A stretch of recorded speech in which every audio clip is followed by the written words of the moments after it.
Today we're gonna go buy a car.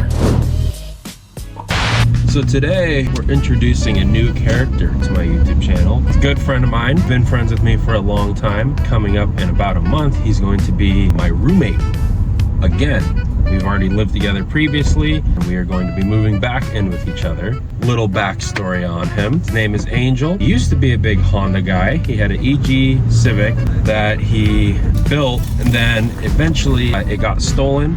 Went on a police chase. It was on the news. It got crashed. After it was totaled, he took the motor out of it, and went to put it into an Integra. Eventually sold that and became a Beamer boy. He has had a E90 328i. Currently he has a E92 328i, and today we're gonna go look at another E92, but it's a little better than a 328i.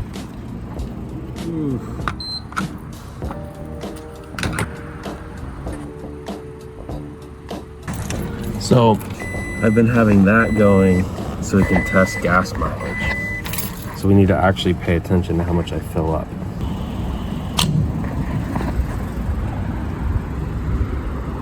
$15.7 gallons. It's throwing a code for boost pressure too low. After researching it, some people say it's a vacuum leak or a boost leak, but I don't think it is because it only happens at high RPMs. Typically, really high RPMs, like 4,000 and 5,000. So I think it's the actual boost controller solenoid, and that's what actuates the wastegate on these. If that's all it is, then it's a $200 fix, and that's pretty much it. Everything else about this car, what is missing on it that you would want? I'm a big fan of single din. So single din is where it's just no hump on the dashboard. It's just a clean aesthetic. It has a screen, which is fine. So you can do Apple CarPlay later on and make it more modern for sure. And then the second thing it doesn't have is comfort access. On mine, it's a true push to start. You just go in and then you can turn on the car without having to stick the key inside the ignition. And that's like the only two things that suck about it. But other than that, the exterior is like, you'll see the exterior. And that's why I got them down to $7,000. And what is it? It's a 2011 335i E92. Single twin scroll turbo instead of dual turbos.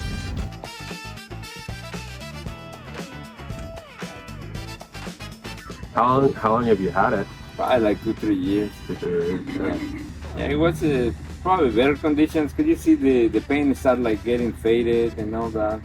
Same reason, just like been sitting. I just have to move it because the street sweeper, that's another pain in the neck.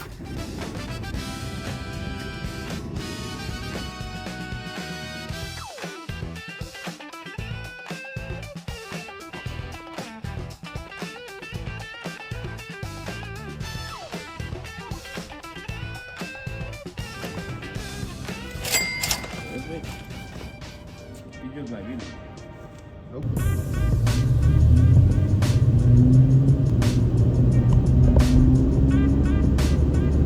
Oh boy, I could smell it. That valve cover is doing pretty bad. Here comes Angel. Well, time to take a closer look at it. I think it's a really good buy. A little bit of damage here and there. It does have a check engine light, but overall clean car. Got Angel's stuff with me.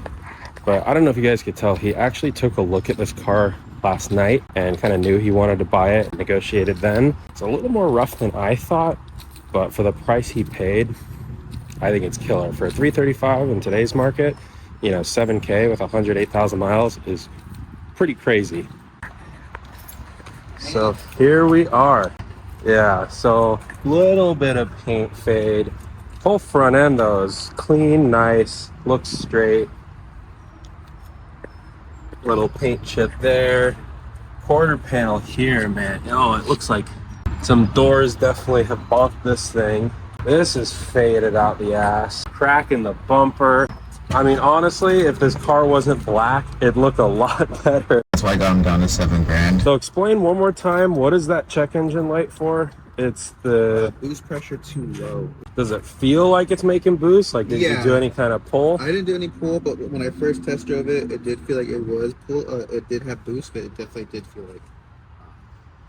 Well, given its age and everything, we could still use my smoke tester that I made and just make sure there's no little Yeah, there could vacuum be leaks. no Probably a good gas leak. idea, just on a Yeah. acquiring a car like this anyway, make sure everything's all good and sealed. This engine bay is super clean. Oil filter housing gasket looks fine. Everything else looks pretty good for the most part. It is leaking a little bit from that fan solenoid. So I probably have to replace that. The valve cover looks like it's pretty mint. Doesn't look like it's leaking at all. Obviously, I haven't jacked the car up, so I don't know what it looks like underneath. But Yeah. assuming that it's clean, somewhat clean from up top, it's probably somewhat clean underneath. Yeah, it drove perfectly fine. This is a great car for the money. Yeah, I was just saying that, like, sure, it's got a little bit of love marks on it, but for the miles and what it is and for the money, it's honestly pretty cracked. You won't notice it until I show you it on the other car. Is the anthracite headliner and stuff. So the whole interior is black. Oh, wow. So it looks a lot better than the gray that's in my Yeah. car. It really makes a difference. It makes it feel way more premium when it's black.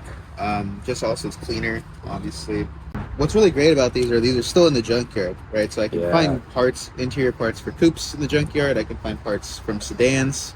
Anything works in this car. So that's the beauty of having kind of an older car, I guess.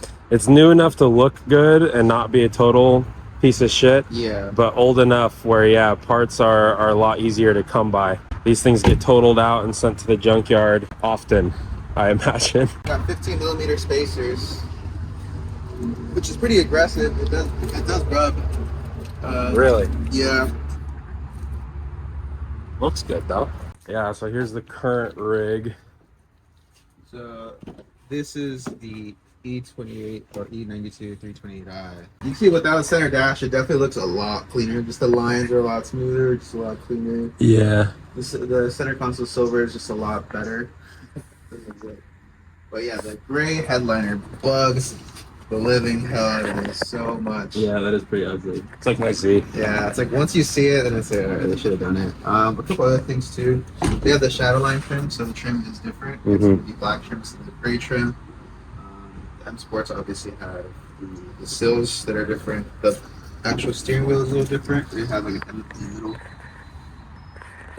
Sports suspension, M Sports suspension. It's not like this is a great car. Yeah. This is still a wonderful car. And this thing is insanely clean. Like, this has little to no paint fade, maybe like a little bit starting, but enough where just a cut polish, it's clean. No dings, no dents. Yeah, the taillights are a little different. I'm still torn apart of which taillights I actually like better, whether I like the pre-LCR taillights or the newer ones. I don't know. Well, you could swap.